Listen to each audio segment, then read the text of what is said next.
So let's get started here, Charlie. Before we get into the nitty gritty of the questions, I need to know, did Elton John really tell you that your music sucked? Yep, verbatim. He said well, he was a little bit gentler, but I'm just getting to the gist of it. He said that my music is better when I'm leading the charge on the production, and I was just involving too many people. 2019 was not my year musically. I was like confused. I was shaving my head. I was in front of fire and music videos. This is why I love, that Light Switch is finally out, and I can't wait for people to hear more songs on the album and the album as a whole, because like I'm just being the most authentic I've ever been with my music. Well, and I love that about you, and I think you need to go through those times of experimentation and trying new things. And even though you might know that they could not necessarily work out the way you're intending, and I know you're a pretty creative guy, and you're pretty creative when it comes to producing things. With this process, not just specifically Light Switch, but other music that you have ready to drop, was there anything different in the production process? Like, I know there was voice notes, and then you did a lot of stuff in the closet. Like, did you do anything at like a mechanic's auto body shop? Like, how creative did Charlie Puth get with the most recent music? I kind of just fed off the energy of my quote unquote live audience, making music in front of my live audience on TikTok. Because you just look at the scape of TikTok. Everybody's being very vulnerable. Everyone's talking about a breakup they went through, making weird noises, asking me what notes they are.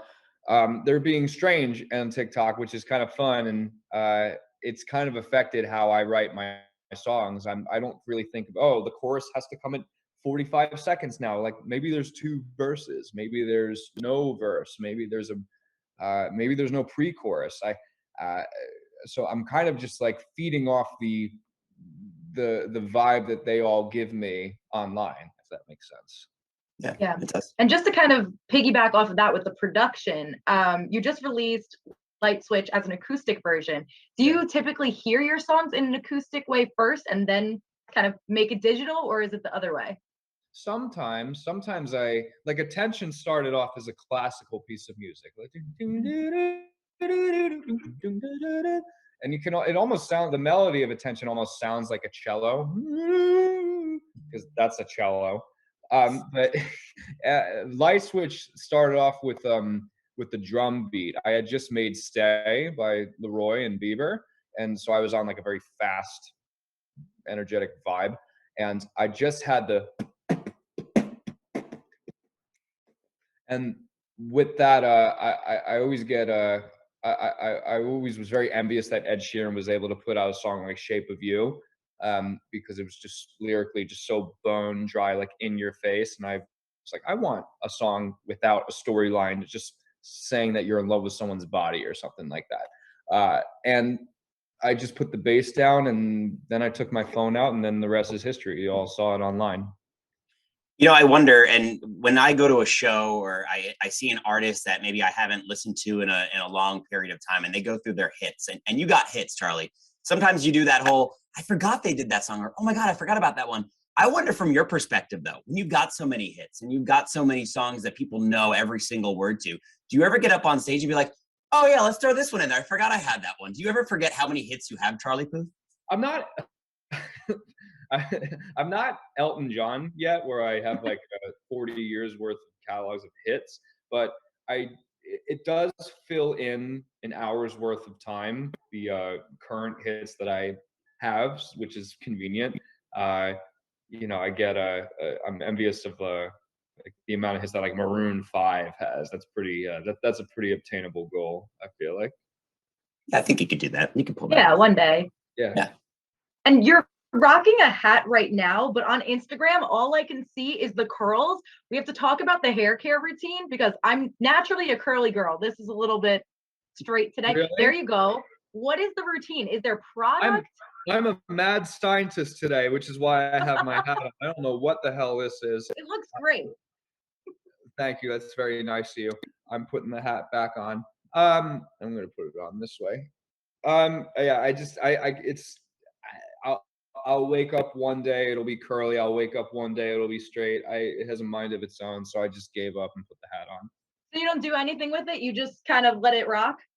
I have this stuff that my hairstylist told me to always use, but it's never consistent. It's not like a surefire thing. Like if I put this product in my hair, this is gonna look like it did the day yesterday.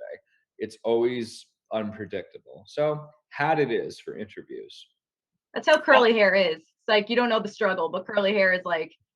But I know the struggle of having like thick hair that you can't really do much with. And I got like the fiber in now, but he's so right. You can never replicate a style. Like Monday through Friday, the girls don't know the struggle that guys go through with their hair. It's very particular. And if you want it to look a certain way, it's very frustrating when it's different every single day. Yeah, Ali, it's hard being a guy. I'm judging hardcore that statement. Hey, Charlie, we're going to play a game in just a second, but I have to know, Justin pranked you a couple weeks ago, and that video was so priceless. And I think he got you. Is there going to be a payback? Are you planning a Bieber payback at some point? Did he get me? I don't know if he got me. I kind of knew there was something up right away. At first you said, and you laughed, and then there was like maybe a split second where you're like, come on, dude, are you serious? It felt as though he had you for a split second. You don't have to admit it if he did, but maybe I did initially think that I was laughing. I was like, this is so random, but I knew that he was full of shit because if he had a question, he could just call me. Why does Leroy have to hand his phone to me and blah blah blah? But it felt very performative, if I'm going to be completely honest. But hey, whatever it takes, I guess. Yeah, I love that we just broke down Bieber's pranking skills. That's fantastic. He's like, I'm not impressed with Bieber. Yeah. I mean, I'm a very dry, literal person, so maybe I'm not the right person to prank, but I think he's been known for pranking people, right? You expected a little bit more out of him, maybe. Yeah, I'm like, kind of judge it up a little bit, really like make me cry, slap me. All right, let's play a game, Charlie.